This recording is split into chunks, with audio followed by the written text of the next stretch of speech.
Y ya saben que los lunes buscamos soluciones. Sabemos elegir, la vida es constante elección y según elegimos unas cosas nos apartamos de otras. Así se construyen los destinos personales, sociales y nacionales, pero ¿sabemos tomar decisiones? ¿Cómo lo hacemos realmente? A la luz de los resultados individuales y colectivos podríamos afirmar que podemos mejorar enormemente y no hablamos solo de un referéndum, ¿eh? Marta Romo hoy nos va a explicar cómo tomar decisiones correctas cuando estamos en momentos cruciales y hay que tomar decisiones, ya sean cuestiones personales, familiares, sociales o incluso políticas. ¿Qué tal, Marta Romo? ¿Cómo estás? Buenos días. Hola, buenos días. Muy bien. ¿Sabemos elegir con cabeza o con qué órgano del cuerpo hay que elegir, por cierto? Elegimos con la cabeza, con el estómago, con un montón de cosas. Con un montón de cosas, ¿no? Sí. O sea, que eso de que somos animales racionales es una verdad a medias. A medias. ¿no? Y que somos también muy emocionales a la hora de tomar decisiones. Efectivamente. Normalmente hay, entendiendo además cómo funciona el cerebro y su estructura, hay dos variables muy interesantes que nos influyen a la hora de tomar decisiones. Una es nuestros valores o todo el peso del pasado y otra es lo que tiene que ver con nuestras preferencias, que tiene más que ver con el futuro. Y entonces es muy interesante valorar también cómo en función de cómo estás en un momento dado o el tipo de personalidad que tienes, decides más por el pasado o por el futuro, ¿no?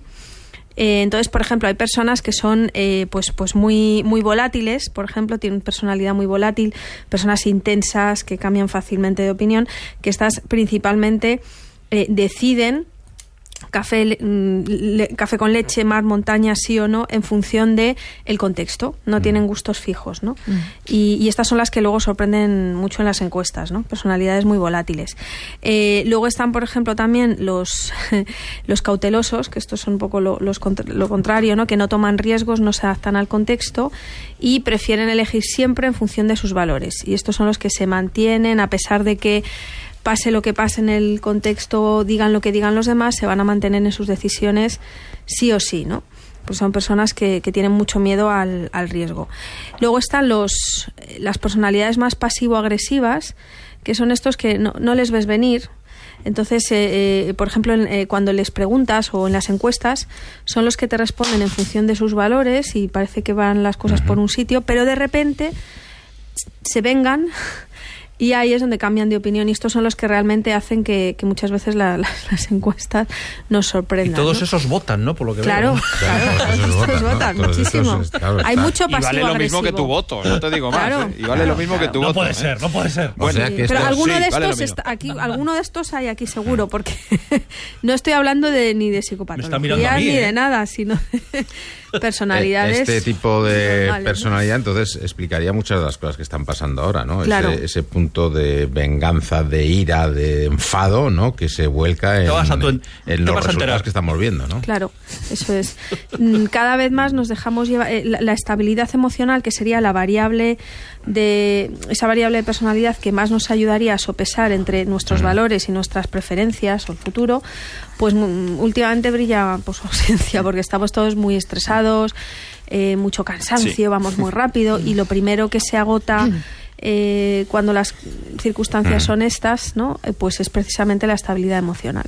O sea, que también tiene que ver con la seguridad. Oye, Romo, la para inseguridad. terminar, una duda. ¿Cuáles son las claves para elegir correctamente? Si hubiera que dar un consejo básico, ¿cuál podría ser para elegir correctamente? Y sé que esto es muy genérico. Claro, bueno, para mí correctamente sería ser capaz de equilibrar valores o el peso del pasado, es decir, lo que para ti es importante, tus creencias, tus valores, con el contexto y tus preferencias que tienen que ver con el futuro y con cómo cambian las cosas. Entonces, algo muy básico. Tenemos, como decía al principio, un segundo cerebro que está en el estómago con sus neuronas, sus procesos químicos, etcétera, que influyen muchísimo en nuestra decisión. En nuestras decisiones. Así que hay que cuidarlo. Entonces, aunque parezca que no tiene nada que ver con la toma de decisiones, hay que comer bien y comer con tranquilidad, tomarse su tiempo para ir al baño, porque o sea, ir sin prisa, porque no pensar, ¿no? Sí, efectivamente, nuestro intestino se mueve un centímetro por minuto y es lento, tranquilo, y liberar todo el intestino, tener todo el sistema digestivo bien limpito, nos ayuda a estar más estables emocionalmente. Descansar, por ejemplo, a media tarde, cuando aparece el cansancio, parar un poquito, descansar. Una siesta. Una siesta o algo así, ¿no? Y luego Fantástica la siesta. tomarte tiempo a la hora de tomar las decisiones y escribir en un papelito, por ejemplo, aquello que es importante para ti, es decir, lo que tiene que ver con tus valores, y sopesarlo con tus preferencias, el contexto, el futuro, y tomar decisiones de manera consciente viendo ese papel, por ejemplo, viéndolo por escrito, te puede ayudar mucho a decidir de una manera más coherente con pues lo que me lo apunto quieres. todo, Marta Romo. No sé si te haré mucho caso, pero lo voy a intentar, ¿vale? Muy bien. Un beso. Hasta luego, Romo. Un abrazo. Hasta luego.